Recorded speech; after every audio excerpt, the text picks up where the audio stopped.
Apa yang perlu kita lakukan ketika tahun baru? Pertanyaan. Apa yang harus kita lakukan ketika malam tahun baru? Apakah boleh tahajud berjamaah? Jawaban.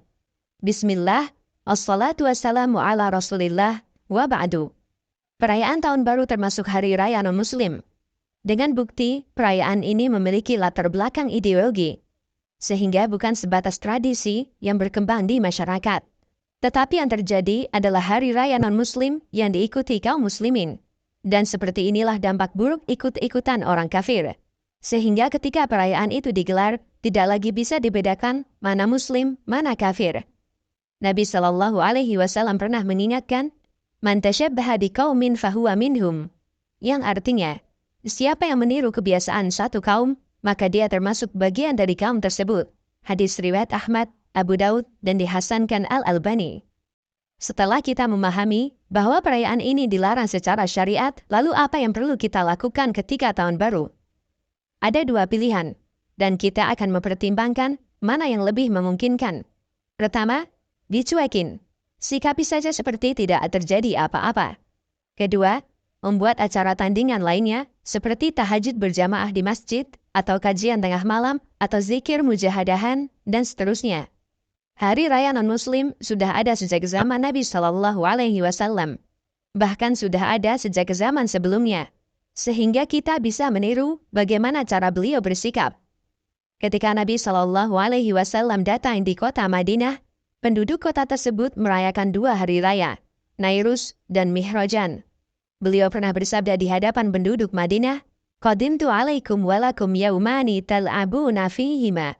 Fa inna Allah qad abdalakum yaumaini khairan minhuma, yaumal fitr wa yauman nahar."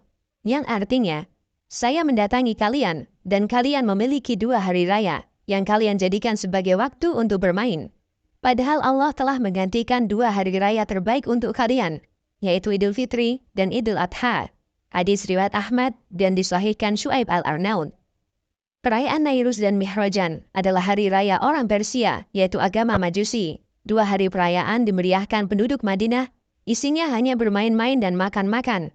Sama sekali tidak ada unsur ritual sebagaimana yang dilakukan oleh orang Majusi, sumber asli dua perayaan ini. Namun mengingat dua hari tersebut adalah perayaan orang kafir, Nabi SAW melarangnya. Sebagai gantinya, Allah berikan dua hari raya terbaik, yaitu Idul Fitri dan Idul Adha. Nabi SAW tidak memberikan acara tandingan, seperti duha berjamaah atau diganti kajian. Beliau hanya mengingatkan bahwa itu dilarang, dan selanjutnya tidak perlu digantikan dengan acara tertentu di hari itu, karena gantinya adalah Idul Fitri dan Idul Adha. Karena itulah, tidak dianjurkan membuat acara tandingan ketika malam tahun baru. Cukup dicuekin saja, anggap tidak ada apapun. Justru membuat acara tandingan ketika malam tahun baru, termasuk menjadikan malam itu sebagai malam istimewa, sehingga dilakukan ibadah khusus. Kita bisa tiru seperti suasana di Tanah Suci. Tidak ada suasana apapun yang berbeda antara malam tahun baru dengan malam sebelumnya. Demikian, semoga bermanfaat. Allahu a'lam.